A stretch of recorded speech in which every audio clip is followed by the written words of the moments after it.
Olá, meu nome é Nayara e essa é mais uma edição do Ordem do Dia. Hoje a gente vai falar sobre o pacote fiscal. Ordem do dia. E os convidados para falar sobre o tema são Jorge Misael e Gustavo Tavares, cientistas políticos da Metapolítica. E eu gostaria que eles começassem essa edição apresentando um panorama da proposta. Quais são as principais medidas da PEC emergencial? Jorge e Gustavo. Vamos lá. Na verdade, existem vários pontos aqui. A gente vai tentar fazer um overview inicialmente sobre os pontos mais importantes. E aí eu começaria dizendo por aquele que já é de conhecimento de boa parte dos potenciais afetados por essas medidas, que é a redução da jornada de trabalho e da remuneração em até 25% dos servidores efetivos. Essa é uma das medidas. Além dela, eu também iniciaria pontuando a questão dos comissionados, que tem ali a possibilidade de redução de até 20% de demissão e redução salarial também. Bem, não é só a questão da remuneração também, né? Outro ponto que atinge os servidores é as progressões funcionais e os concursos públicos, né?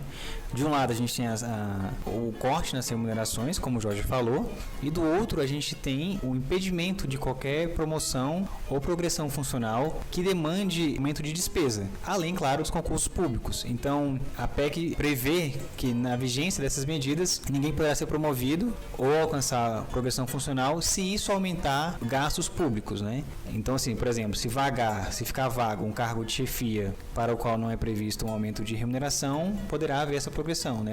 Essa nomeação para esse cargo. Mas, de modo geral, estão vedadas, né? Qualquer progressão e promoções.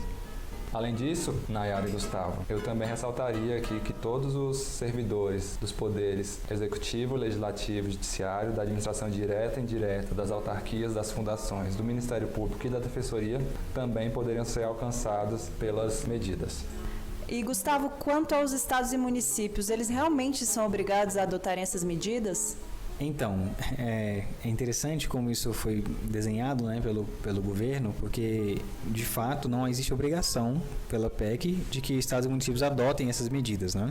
No entanto, se eles não adotarem, eles não poderão pegar empréstimos com a garantia da União. Isso faz com que muitas atividades desses entes fiquem prejudicadas, porque são esses empréstimos, e às vezes até mesmo empréstimo direto com a União, que permitem que muitas áreas do Estado funcionem, né?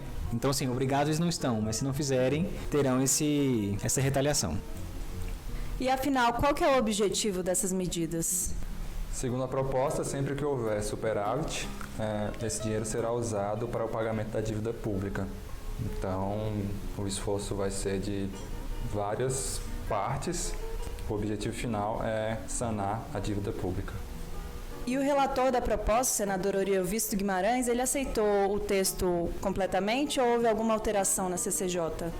Então, na verdade, o senador Oriovisto, ele aceitou o grosso, né, o cérebro e o coração da proposta, ele aceitou, que é a redução da jornada em 25%, com a redução da remuneração, mas ele fez algumas mudanças pontuais no texto que veio do Executivo.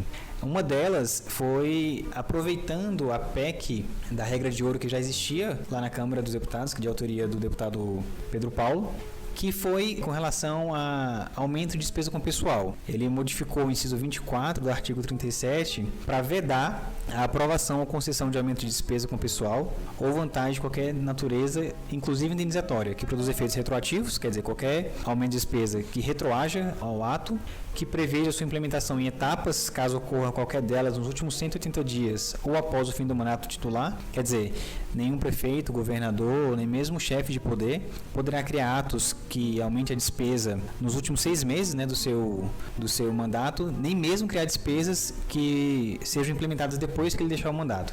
Além disso, qualquer despesa que for criada por decisão judicial tem que ser transitada em julgado. Então, por exemplo, uma decisão em segunda instância, em primeira instância, não obrigará o Estado a cumpri-la, se não for transitada em julgado.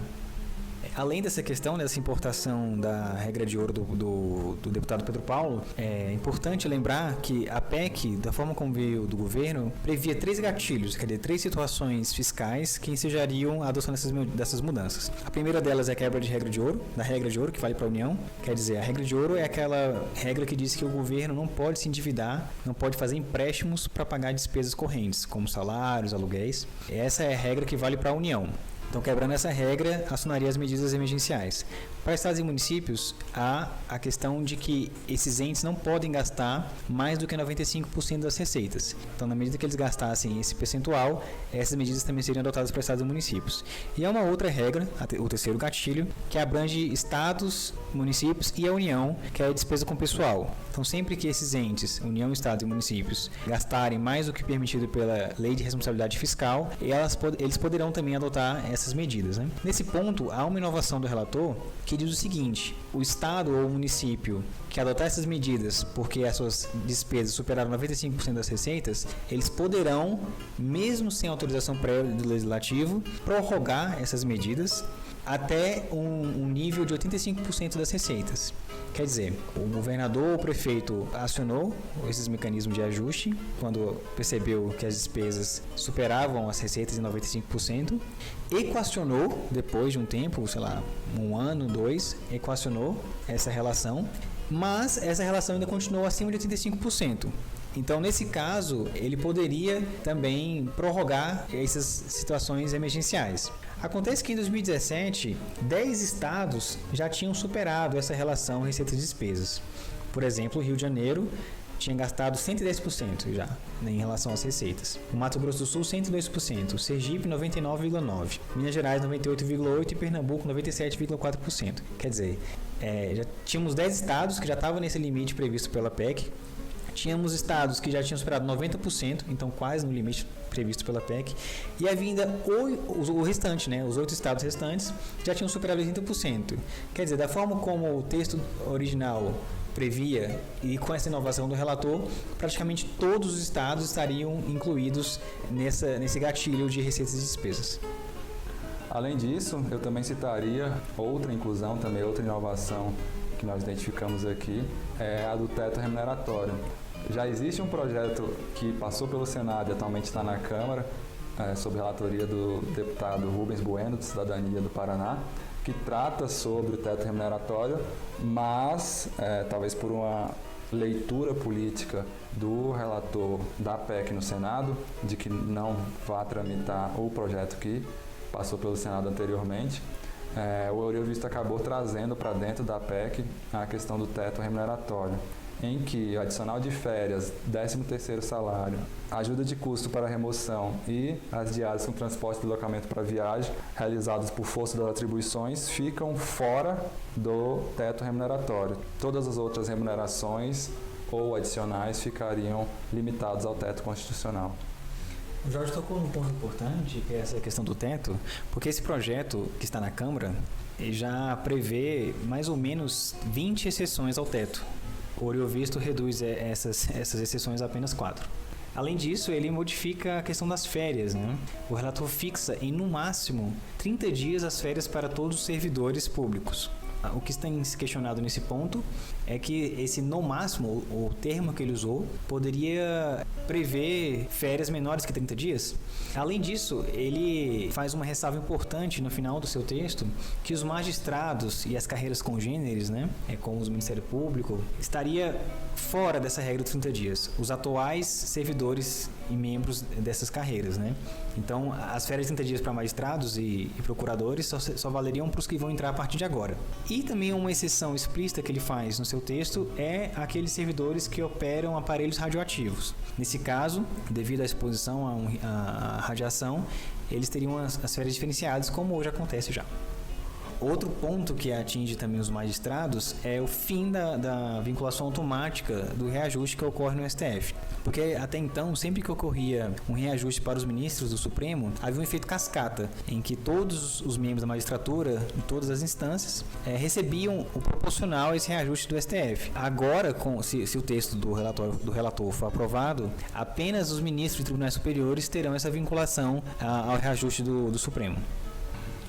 Outro ponto também para finalizar, talvez encaminhar aqui para o final da nossa primeiro bate-papo sobre esse tema, é o pagamento do abono salarial, já que o relator condicionou o seu pagamento à dotação orçamentária.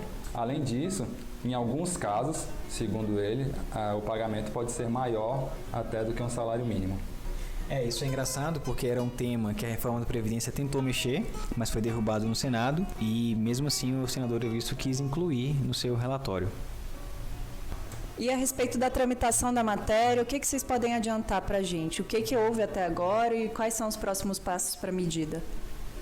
Sobre tramitação, vale a pena destacar que ela foi apresentada ali no final do ano.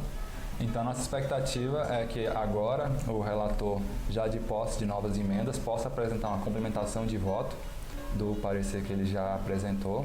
A matéria entre em discussão e seguida de votação na CCJ, seguindo para o plenário, onde, na nossa expectativa, ela seria apreciada até o final do mês de maio.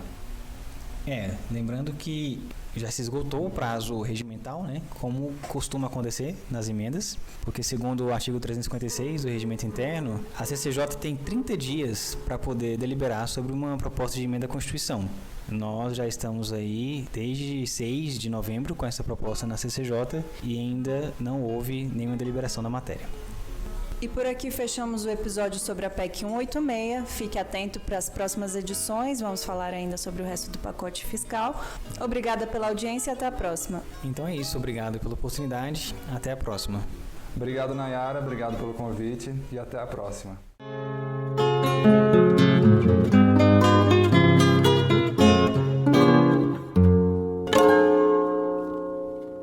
Com os meus agradecimentos, está encerrada a sessão.